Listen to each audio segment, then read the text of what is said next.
Bentornati! Nel video di oggi andremo alla scoperta dei centurioni, ufficiali minori che rappresentano la spina dorsale dell'esercito romano.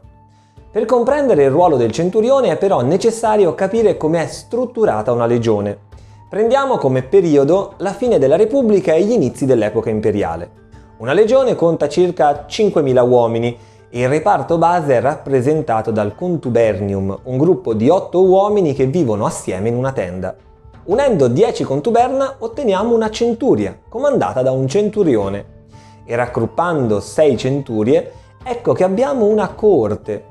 Una legione presenta 10 coorti e alcuni autori, come Igino e Vegezio Renato, riportano che la prima coorte, quella composta dagli elementi più validi, presenta solo 5 centurie, ma di effettivi doppi. Detto ciò, quindi si capisce che i centurioni, 59 o 60 per ogni legione in genere, svolgono un ruolo chiave nell'esercito romano. Sono loro infatti ad occuparsi dell'addestramento e della disciplina degli uomini, oltre a guidare i soldati della propria centuria in battaglia, rappresentando un chiaro punto di riferimento.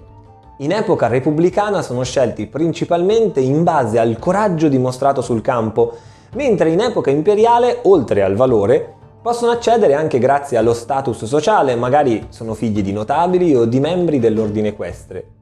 Sono giunti a noi anche i nomi di alcuni centurioni e delle loro incredibili imprese.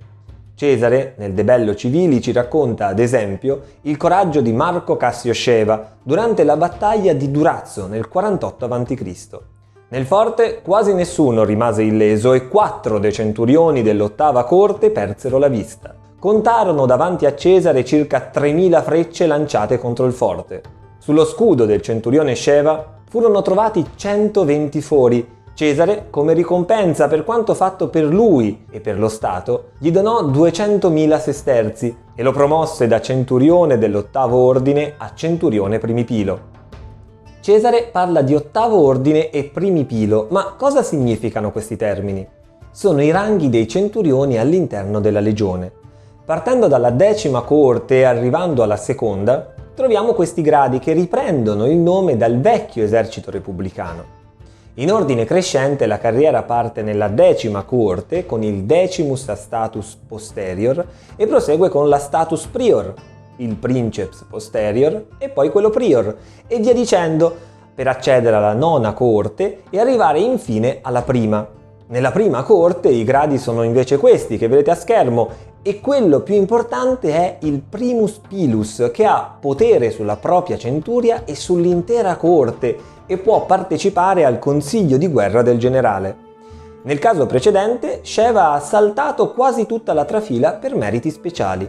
La divisa dei centurioni si caratterizza per la presenza della nota cresta trasversale sull'elmo, in crine di cavallo o piume, facilmente visibile dai propri uomini ma altrettanto individuabile dai nemici. In battaglia i centurioni devono posizionarsi in prima fila, sul fianco destro della propria centuria, impartire gli ordini e dare l'esempio. Il rischio è però controbilanciato da grandi privilegi. Hanno infatti un alloggio privato negli accampamenti, sono esonerati dai compiti più pesanti e ricevono una paga nettamente più alta rispetto ai semplici legionari, fino a 15 volte superiore, che diventa addirittura 20, 30 o 60 volte più alta rispetto a quella di un legionario se parliamo del primus pilus. Altro elemento tipico è il bastone in legno di vite, che abbiamo già visto nel video dedicato all'addestramento dei legionari. Nelle raffigurazioni poi i centurioni si distinguono per le varie decorazioni, i cosiddetti dona militaria. Vediamo le collane, dette torques, non indossate ma appese a coppie con nastri. Ci sono poi le armille, cioè i bracciali, e le falere, dei dischi piatti in metallo con varie raffigurazioni, applicati sulla corazza grazie ad un'apposita imbracatura. I centurioni della prima corte possono ricevere anche delle corone, cioè dei particolari riconoscimenti alla carriera.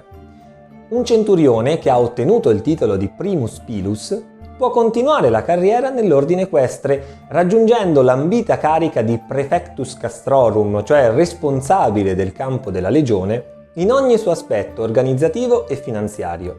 Sceglie infatti dove posizionare il campo, come allestirne le difese, comanda l'artiglieria in caso di assedio e controlla i bagagli durante le marce.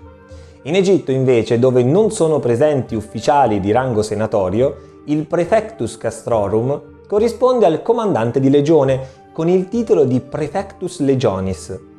Il periodo di leva è spesso superiore ai 20 anni. Ci sono numerose testimonianze di centurioni rimasti nell'esercito per 30 o 35 anni e abbiamo persino un'iscrizione che riporta ben 57 anni di servizio, un vero e proprio record.